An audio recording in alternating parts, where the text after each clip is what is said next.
Just because the kid was mad, my son is not here anymore. And I don't understand it. I don't know. I got a phone call from Hunter. He was screaming that Austin had been stabbed. I was at work, and so I work in Grapevine, so I drove up to the hospital straight away. I actually beat the ambulance there. I saw them have him come out. He was on a lot of machines, and it didn't take long for them to come in to say that he had passed. So, not sure, senseless act of a boy that was in the wrong tent, and my son doing the right thing by telling that boy that he needed to be removed from where he was, and just doesn't make any sense. That interview with the mother of Austin Metcalf is absolutely devastating in every possible way, and I do recommend that you guys actually watch it in full. You guys understand what it's like to lose a child from the perspective of her and from the perspective of Austin's twin brother, because this incident is gaining a lot of attention, and I think lost in the sauce a lot of times is the reaction from the people that loved Austin, from the people that actually knew the victim. And again, obviously we're going to talk about the racial component of this throughout the course of this video, but I do not want that to be lost. Greetings and salutations, everyone. My name is Sean, and today we're going to break down what allegedly happened in this particular incident. Of course, the viral reaction to this that you're seeing on places like X, and of course, the lack of national media attention on this particular story due to the fact that the races worked a way that they more commonly work than the reverse, and of course, the media not being all that interested in that. But before we do, I want to thank everybody who supports this channel via actualjusticewarrior.com/join. Give me the money. Give me the money, okay? He's a good kid. We just had a little altercation, and that's really it, but he has a good heart. Everyone knows it. Everyone around here knows he's a great kid. He just one mistake from that dude, and just took my brother. He didn't deserve it. No one deserves a loss from a family like that. I know people that lose their family members all the time, but I just didn't know it would be mine so soon.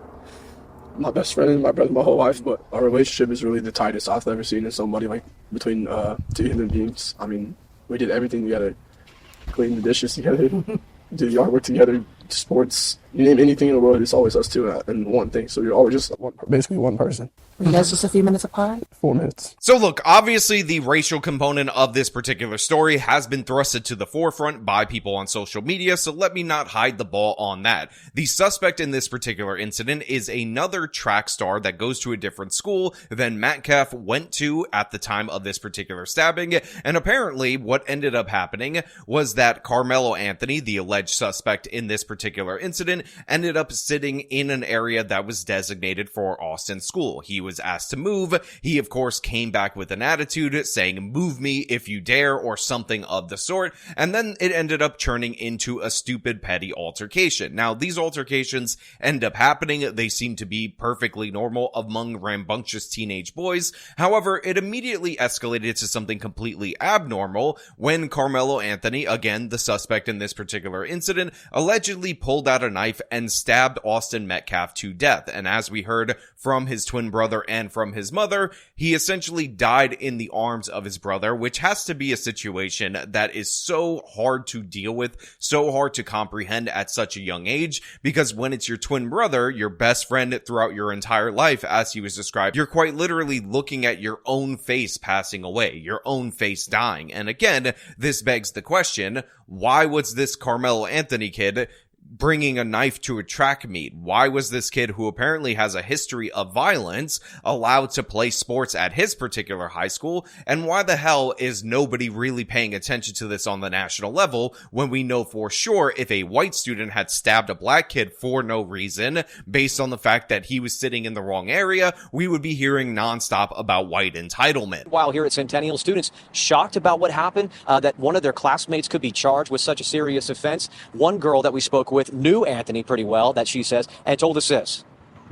I'm in shock because it's like, I wouldn't expect that from him. I only know him fighting and stuff, like, but to take someone's life is just like a different level. So for everybody out there in the audience, I want to be clear, I am not mocking or making fun of this young girl who knew Anthony, the suspect in this particular incident, because she actually provides us valuable information, and even though she doesn't see what she's saying and how absolutely ridiculous it is, it's important for all of us to understand what was just told to us. Apparently, Karmelo Anthony, by the way, spelled with a K, not to be confused with the NBA All-Star and I believe now NBA Hall of Famer, Karmelo Anthony spelled with a C, but of the same name, is that he ended up getting into a bunch of different various fights. To this girl's knowledge, he had a reputation for that, and yet she is shocked that he escalated to the point where he ended up murdering somebody, which again is a little bit absurd because what ultimately ends up happening is that there are signs before somebody turns murderer, and the fact that they've never committed a murder before they commit the murder is not a sign that they would not commit a murder. Do you guys understand what I'm getting at? Do you guys understand what I'm coming from?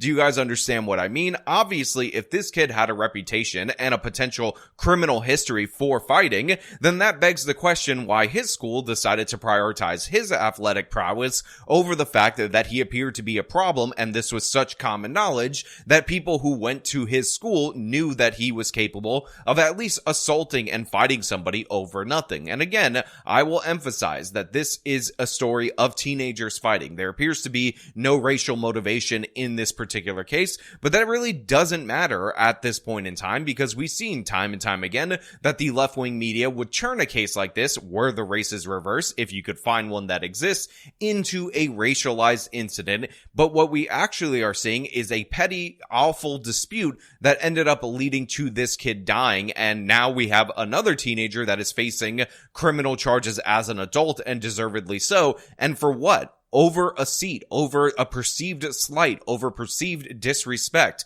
It's not worth it. And again, I've showed you clips of the brother. I've showed you clips of the mother, but now I want to show you this clip of the father because it really is quite telling how important to this family and how important to this community Austin was. I was able to watch and be blessed so much to having both my sons are amazing. When Jeff Metcalf was diagnosed with cancer 9 years ago, his boys were his strength.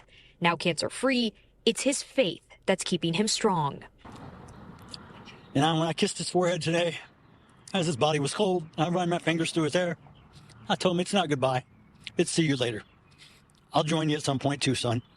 You just beat me to this place. It's just hard to see something like that. Like, we all understand on a visceral level that a parent is not supposed to bury their child, but especially when you have a kid that's perfectly healthy, that seems to be perfectly happy, that appears to be headed off to university. Again, he is beloved by his community, he has a 4.0 GPA. He's being looked at by different various scouts for his football prowess, and all of that gets taken away in an instance, in a petty ego battle, because some young thug, who, by the way, has a history of violence, who has a history of fighting. I would not be surprised if we see a lengthy disciplinary record or even a lengthy criminal record, decided to bring a knife to a track meet and stab him over the fact that he was in the wrong, that he was sitting in the wrong area, and he didn't like being told by Austin that that is not where he was supposed to be, that he needed to go sit in the area with his own school. Apparently that is enough to escalate to murder, and we missed all the signs leading up to this in this particular area, and now I go on social media, and what do I end up seeing? I end up seeing people criticizing figures like Matt Walsh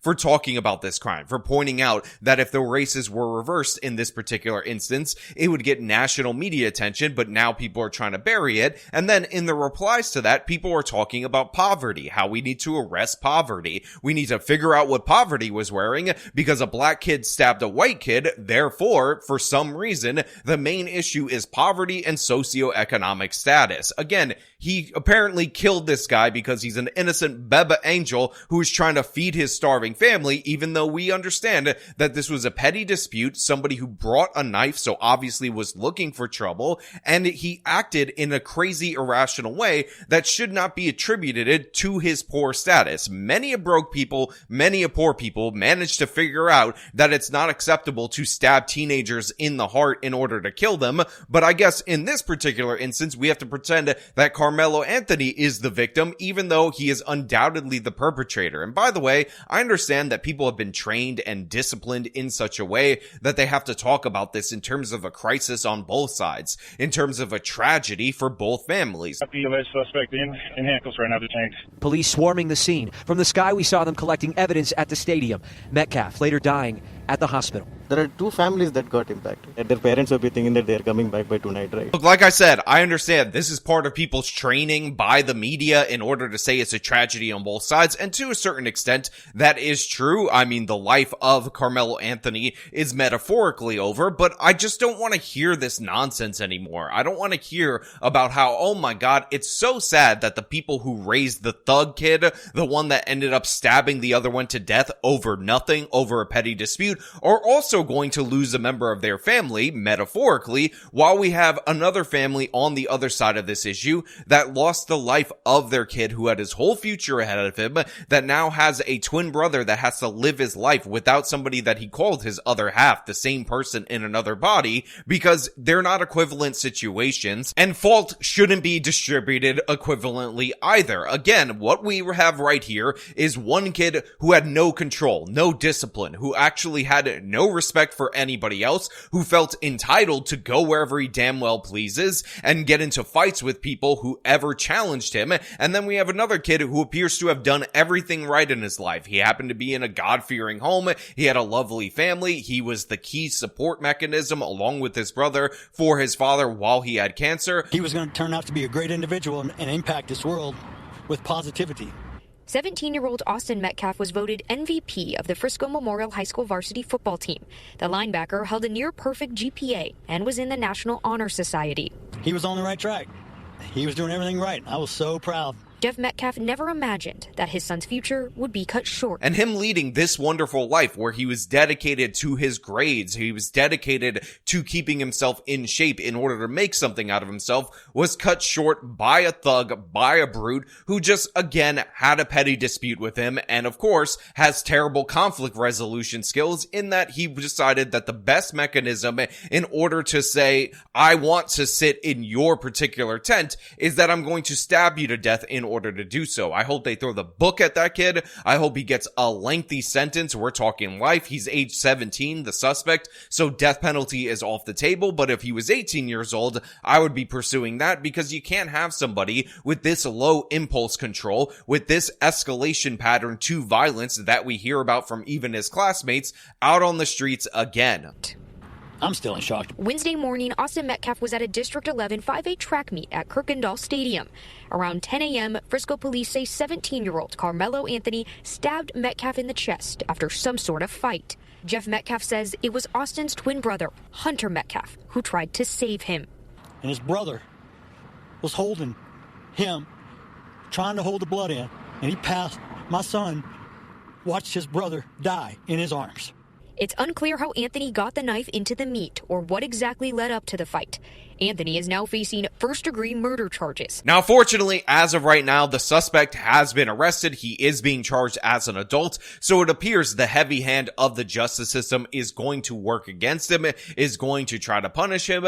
But yeah, Karmelo Anthony still gets to go on living. He still gets to go on the hope, on the chance that even if he is convicted, at some point in time in the future, he will see the light of day. He will be able to experience freedom on the outside, and that is something that Austin Metcalf will never get to experience. That's something that he will never get to see again. That is a trauma that will live with that family until their end date, until the father passes away, until the brother leaves this world, and it's really unfortunate and terrible, and I understand why this is getting such national attention, and also everybody who's trying to defend this or pin this on poverty or socioeconomic status or some other such nonsense. I will point out a couple of things. Both of these students are from Frisco, Texas. The median income in Frisco, Texas is something like $146,000. They appear to be doing just fine on either side. But even if the suspect in this particular case, and if he was proven to be convicted of this crime, was experiencing poverty, how does this help him? How does this change his life? How does this change his status?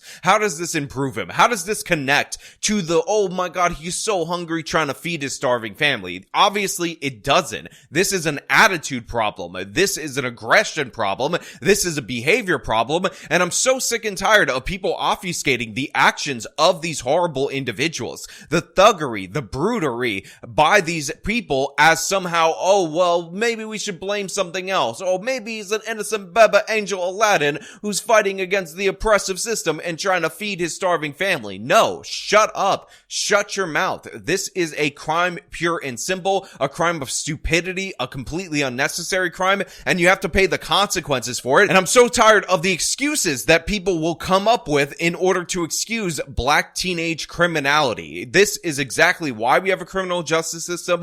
This is exactly why it's punitive, because you need to hold these people to account. And if I find out throughout the course of my research and more information coming out about this, that this teenager has a history of violence beyond what is described to us by this friend, interactions with the criminal justice system where he was let off, I'm going to be livid. I'm going to blow a damn gasket over this. And I understand that the family probably wouldn't want me to do so because they're a good Christian family and they're already talking about how they've forgiven their son's killer. But for me, that is not an option. I don't forgive these kind of people. I don't give them any kind of cover. I want the harsh hand of the justice system to go after them, to send a message to everyone that this is wildly inappropriate behavior. Again, why do you have a knife at a track meet? Why are you starting a physical altercation over you sitting in the wrong area? Why would you escalate a hand-to-hand altercation into a deadly force altercation? All these questions need to be answered, and the answer to those questions is, who gives a damn? Let's throw the book at them. Now, I've been made aware of the fact that there is a GoFundMe for the Metcalf family. I'll link that in the description for you to check it out, but I really just gotta calm it down right here. I'm obviously getting worked up over this particular case, so I'm gonna have to pull it back before I say something that I'll regret, but I'm going to leave the floor open to all of you guys out there in the audience. As per usual, if you like the video, show them by leaving a like, subscribe for more content, follow me on the social media, support me via the support links in the description of this video. This has been me talking about the death of young Austin Metcalf. Till next time.